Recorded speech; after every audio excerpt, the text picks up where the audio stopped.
Well, welcome back, everybody, to Catching You. I am your co-host, Lacie Ham. With me, my beautiful daughter, Lacie Ham. Lacie, say hi. And then we have another special guest with us today. And then I probably should have done it prior to it, but asking how to say your last name, Jami Lobpries. Okay, I didn't know if it was like maybe there was some French in there, Lopre or anything like that. It's been pronounced every which way imaginable. Apparently the B is silent. It's a German thing, but There you go. It is Lobpries. All right. So Jami Lobpries. Jami is the CEO of Alliance Fastpitch. I'm sure a lot of you in the softball world have heard of her and knows Alliance Fastpitch. She is also the host of her own podcast, The Car Ride Home. And, I can tell you some stories of me and Lacie on the car ride home if you want. But welcome, Jami. How are you? I'm good. I'm excited to be reunited with you guys. Reunited. Yeah. Let me show you real quick. I don't know if you recognize that logo. That's vintage. It's vintage. 2016, the World Fastest Championships. That's where we met. Yeah. Did a while. Were you in 14 U? No, she was the first team in 12 years. She was the first champions. Tony Masquerade with this team? Nope. No, I was on Chris Garcia's team. Yeah. And that was the year of the Batbuster sweep. All 4 age divisions. Yep. Yeah, so 12U we won. 14 we had both teams in it. Yep. Had Mascarenas and Campbell. And the 16s were in it, and then Stiff won it. And the 18s. Gosh, I remember the names of the athletes from 12 to 18. I think Jocelyn was in 18s at that point. And the Tiari Jennings, Alyssa Burrito group, the younger 14s beat Maya Brady and Charlize Palacios in the older 14s. I'll never forget it. That's right. Yeah, that was a fun time. We'll get into that in just a second. What were you going to say, Laish? I had Hannah Kaur on my team. Yeah. Yeah, we had some good. Yeah, so we had some good players on that team as well. So, Jami, we got a lot to talk about. We want to get your journey with USA Fastpitch and then getting into Alliance. But let's rewind a little bit. Let's rewind the clock. This is a father-daughter podcast. So take us in the beginnings when you were growing up, your relationship with your father. How did you get into softball? Did you play multiple sports? Were you just softball only, or let's go through the history of Jami. I'm from a small town, Texas, Wharton, Texas, which I think explains a lot of what I'm about to say. But sports was our culture. It's what we did. My dad, both my parents have been huge part of my journey and always super supportive. But my dad, it's me and my sister, I'm the youngest of 2 girls. And my dad from day one has treated us independent as equals. He used to tell me, put your britches on the same way that everybody else does. And I took that as I played with the boys growing up in a small town. There wasn't a lot of girls sports. And my dad was my baseball coach on the Pirates and the White Sox and the Raiders.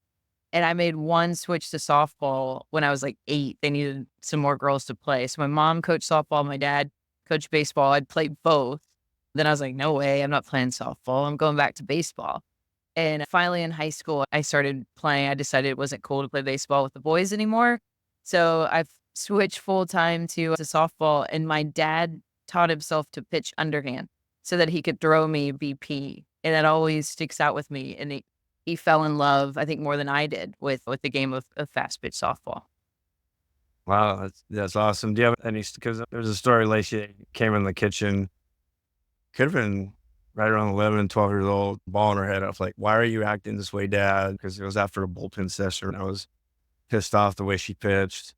And the reason why I tell the story is because she was a bat buster. There was a lot of pressure on her to perform, right? She was with Campbell and Stiff and Chris Garcia. So her having to perform was important. I don't know if it was important to her, but it was important to me as a father, right? It reflected. So I would get pissed. I would get angry at her. I would ignore her. And she came in this one day, just ball in her head. I was like, why are you acting? So we worked that out. Obviously now we're doing a podcast together, which is good. Is there any, not negative, but your relationship with your dad and how was that? My dad he's he's supportive. He's kind of more of a quiet. So he wasn't one to really yell or get mad. But I think he noticed early on I'm highly competitive. I had a really bad temper growing up. I learned, and I think it's just because I'm highly competitive. And I learned as I got older a little bit better of how to handle those. But I will never forget. I didn't strike out very often when I was younger. And I struck out to end a game. And I was like 10 years old, 11 years old. And I was pissed. I threw my helmet and I threw my bat. And now I'm so embarrassed even thinking about this. But my dad got a hold of me afterwards and that never happened again. And it was more just his words of, I think I just disappointed him. And I don't think he yelled. I don't think he raised his voice. I just think it was like essentially what he said to me. And I could tell that I disappointed him. That I'm like, all right, lesson learned, never doing that again. But I'm sure like there's plenty of time. He was my coach. So he was always harder on me. I think that's a norm. But I think I'm very fortunate that my dad was so supportive, and was always like, he would never say, hey, let's go practice. Let's do that. I would always initiate it, but he would always go. My dad never told me no. Now that I look back, they're like, how cool that, hey, dad, let's go play catch. Hey, dad, can you come throw to me? We would play in our living room. We played this game called One Hop. And literally we just for hours be like bouncing a ball, or we'd wad up socks and he'd throw socks to me in the living room. I don't think my mom loved that game so much, but I just think back, those are the memories that I really have with my dad of like how many times I'd ask him if we could go play or practice. And he always said yes. Very cool. Like you. Is it like me, Lace? Until I turned 50 and until my eyesight started going bad, then I didn't want to catch her anymore. Because when I turned 50, she was probably a senior in high school, and she was probably getting in the 60s at that point. And I didn't want to catch that anymore. You do. Well, find a catcher. Like, you have catchers around you. You can go find one. We'll pay them. Well, now that I go home for break, mostly winter break, I definitely have to pitch a lot more. But over summer, we'll go long toss or definitely work with my pitching coach. Do you want to go to pitching lessons tonight? He's not really. It's 9 o'clock. Yeah. There's no spring chicken anymore. It's my bedtime. I never pitched. So he got off easy. My nieces are starting to play. And so I'm seeing him do some of the same things a little bit slower that he did with me, that he's doing with them. I love it. Right. That's cool. Yeah, when she stopped hitting, it was great because she was doing hitting lessons, pitching lessons, and then going to with Mike. So when she stopped hitting, I was like, thank God. I was like, yes. Speaking of parents, you do a lot of panels, right, with the Alliance, with coaches and players.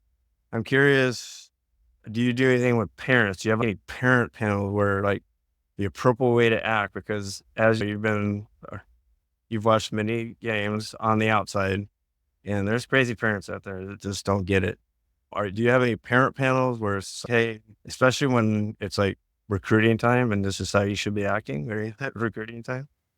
We've done a little bit. Actually, on my podcast, I had Maria Jennings and talking about her story as a mom with both Tele and Tiari and two different journeys of what they've navigated as a family. We need to do more. And that's actually been an initiative for us this year, too, of speaking to the parents, because I think it's hard. And I'm not a parent, but I think it's hard. I think there's a lot of information out there now, but you don't know what's good, what's not, right?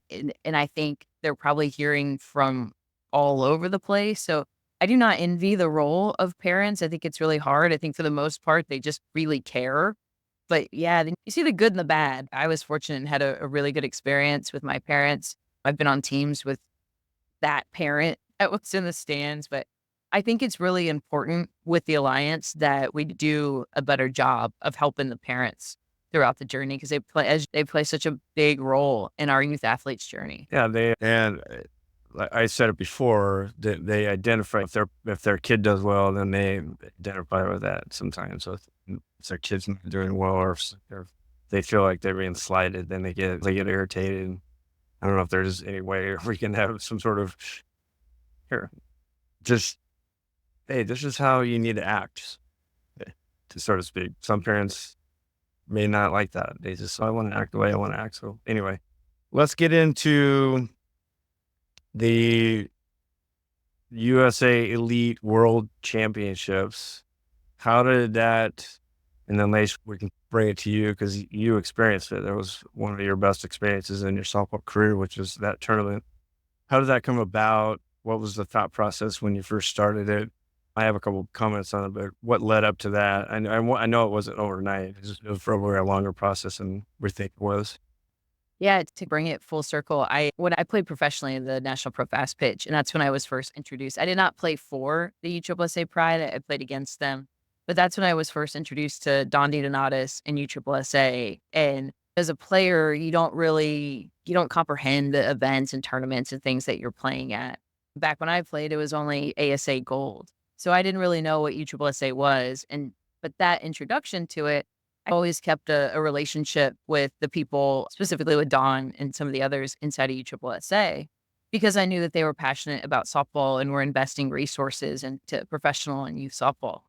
So long story short, I went back to my PhD and I was doing my dissertation on, I studied the brands of Jenny Finch and Cat Osterman and the comparison, product, similar, brand, very different. So Kat knew what I was doing, and I think Kat had introduced or brought up something to Dawn because they were looking for some marketing help. And marketing is obviously a broad concept. Through that, I was in academia. I started doing a little bit of consulting for USSSA, helping with their social media with the Pride, and then always stayed involved. And I learned that they were starting a new youth initiative. So at that time, I'd gotten a job. I was a professor at University of Tampa. So it wasn't far. USSSA is headquartered in Orlando, Kissimmee, Florida at the time. So I just stayed on and did a little bit of work for them. This concept of USA Elite Select was going on. I'm like, it's pretty cool. Like, maybe I can help, like from a branding perspective. And then a man was leading it by the name of Jeremy McDowell. And when I heard some of his visions for it, I'm like, all right, this is pretty cool. And so Don called me I think it was like October, November. I was about 3 months into my job at University of Tampa. And he offered me a full-time position to come over and lead some of their youth programming. So I said yes, but I was under contract and couldn't actually leave until May of the next year. So I finished up my time at University of Tampa, and I left that summer to start building USA Elite Select. And really like what it was is the elite brand of USSSA Fastpitch. Right. And so it was a branding concept, which was my background, but it also was relationships and building with these travel ball organizations and trying to get some of these top teams to come over. When I look at the field of who was in that first World Fast Pitch Championship, from the brand names, the coaches, and the athletes, like that was legit. And it's crazy now. I didn't know any better back then. I didn't know any better other than, hey, I really like the concept. I think USSSA is behind Fast Pitch. And they put me in charge to lead the effort. And I just like building experiences for athletes of something that I would want to do. So that was the origin. There's a lot of people that were involved in making that happen as well. Yeah, we still have relationships with parents from Tennessee Mojo, the Bolts, the Texas Glory, Texas Impact. We still communicate. We're like Facebook friends. So that experience, not only with our team, just experiencing other teams across the nation, really helped our relationship with softball in general, right? It's not just SoCal. You know, or Tennessee Mojo, there's a lot of other teams. Lace, describe your experience with that? It was a really good experience for you. Very distinct memories of getting interviewed after games, it being really hot. Coach Chris, we all were staying at the same hotel. And I think I was riding in their van, like to the games that first day. And we did really good in pool play or something like that. And he was like, you're riding in the van every single time to the field. It doesn't matter. Like your parents are going separate. You're coming with me to the field. And then I remember our game against the Bolts where I don't think we lost. I think we lost to them before, but then we beat them. Full play, we lost. We got our butts kicked. But when they beat them in the quarterfinals. How do I know that? Where I remember our walk-off win against the Vipers to get to the quarterfinals. Oh, wow. And then we played Who do we play in the semifinals? Texas Impact, not the gold, but the team. Yeah, I remember this one play at home, and then all of my teammates getting videotaped. It was like just the experience of it, and then going to the championship and the field, and trying not to look in the camera when you're in the dugout. And then obviously there's this one picture of like me and you're holding, or you gave me like the MVP trophy.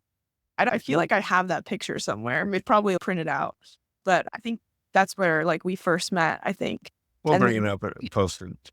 That was on live television. That was CBS Sports Network, that game. And you guys were at 12. You went first. Yeah, So you, Lacie, were the first ever P of that tournament too. it was insane. It was, and that game, I remember first inning, I think we were home, and one of the girls on Georgia Impact hit like a double, and it was a very far double. You But was on Georgia Impact. Mackenzie Rudity, who's at LSU, was one of the players on that Georgia Impact. Jason Gusife's team, really good team at 12.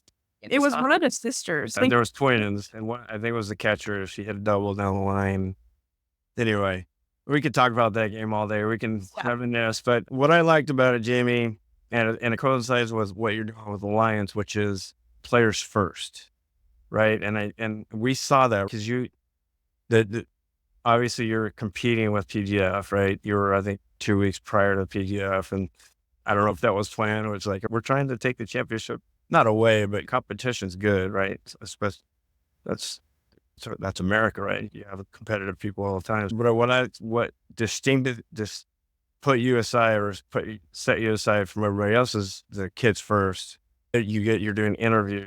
I remember hashtag. You guys were on hashtag. I didn't even know what a hashtag was, and you guys were like, put hashtag this, and you win a prize or something like that. I don't know if you remember doing that, but this is back in 2016. But that's what I really appreciated, which was the players first, right? You're interviewing like they're 12 years old, 11 or 12, and they're in this panel, and you're interviewing them and asking them questions about the game, and which was really cool. What prompted you to come up with that idea as far as the social media part, interviewing them and that kind of stuff? But I think a lot of it is it's generally, I think I'm a big kid at heart, and I was blessed, right? I got to play in a women's college world series. I got to play in 2 of them. And I got to be a part of interviews and post-game press conferences, and I got to play on ESPN. And I thought it was so cool, and I thought it was so fun. I dabbled a little bit in radio and trying to figure out my career path or what I wanted to do. I've always been really interested in marketing. I've always been really interested in media. And I also, at the end of the day, just like to have a lot of fun. And so thought it was an easy concept. I thought it was a no-brainer. Hey, you're going to play for a national championship. We should do a press conference. I think that's literally what came about. I watch a lot of sports. I do way too much sports on television. And I just thought it was pretty easy to whatever we're watching and that the pros and the college players are doing, let's just bring that down to the youth level. And it'll be so much fun. And that's what it is. I think again, there's always been people around me, whether it was at ESSA or Alliance too, that help bring all of this to life. But for me, I think the athlete experience is so fun. And I probably just think, ooh, what would I like to do? And Yeah, it was cool because after Lacie mentioned we beat Atlanta Vipers. Very good team, by the way. I think it was only 1-0. It was like just a pitcher's duel, and their pitcher was like, she's 11 years old. She was, I think, 6'2", 6'2" or something. But the quietest person on our team got the winning RBI. And just watch one of your girls interview her, and she's probably the smallest girl on the team. And just the picture of her, she's so shy, and then being interviewed after the game was a cool picture. It's bringing that out, having her answer these questions where she's really not, she probably was very uncomfortable, but you were able to do that for her.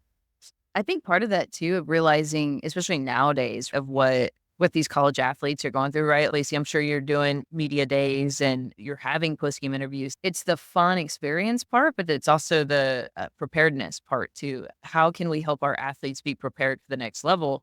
And part of that is, hey, you got to get used to a camera being in your face. You have to get used to being interviewed, whether you win or lose, because I'm sure, Lacie, right? You've been interviewed after a loss, and it's the last thing that you want to do. but it's part of it, right? And so giving those kids that experience at a young age, I always thought that was really important. Still do. We're still doing post-game press conferences and interviews to this day, but I think it's a really important part in just that development of the athlete too. Let's pivot to Alliance. I know 2020 was a difficult year for everybody, and it seemed like you started that up right in the middle of the pandemic. Describe it. It sounds similar, right? Sounds like you wanted to get a lot of the major teams together and form an alliance. So how did that kind of come about? Like, Yeah. In the heart of COVID, I know I walked away from a very secure, very nice full-time position to go on this endeavor and create something new, which is now the Alliance Fastpitch. It was people. And it was when I met a lot of those people during USSSA and got to know them. And I will never forget the first time I met Mike Stitt. And Mike and I have become really good friends now at this point. But the first time, everyone's like, "You gotta meet Mike Stitt. You gotta meet Mike Stitt." So I was like, okay. So I'm going to go into his facility and go meet him. And I brought a couple Pride players who had played for him and just said, "Hey, can we come check out what you guys are doing? I have a couple pro players here." And Mike and I went and grabbed a beer after that. And more so, I wasn't selling him on an event. I was like, we were just chatting and getting to know each other. And that's actually when he decided to come to Kansas City and to bring all 4 teams. I did not know this at the time, but wow, shockwaves like sent through youth softball, right? That the Fatbusters are going to a USSSA event. mhm. And I didn't know any better. But him and I kept a friendship. Scott Smith and I kept a friendship throughout. Kevin Shelton and I kept a same friendship. And it was more of a respect for each other and what our passion was. And I would say the same thing about that group of people, that they really care about the athlete. And I really care about the athlete. And so the whole reason for the Alliance was our sport is super fragmented at the youth level. It's everybody works together. Why not? Everybody else, even in conferences in college softball, right? They compete on the field, but they have to work together in those conference meetings. Or NCAA, they have to work together. So it was just like, what a crazy concept. Let's all start working together. And so there was a ton of conversations going on. And Texas was the first state to open. And they built the Texas Fastpitch League. And then it just grew and evolved from there and came the Alliance over top of it. Thank you, everybody. That was part 1 of Catching You with Jami Lobpries. Please check out next week, part 2 with Jami again. Take care.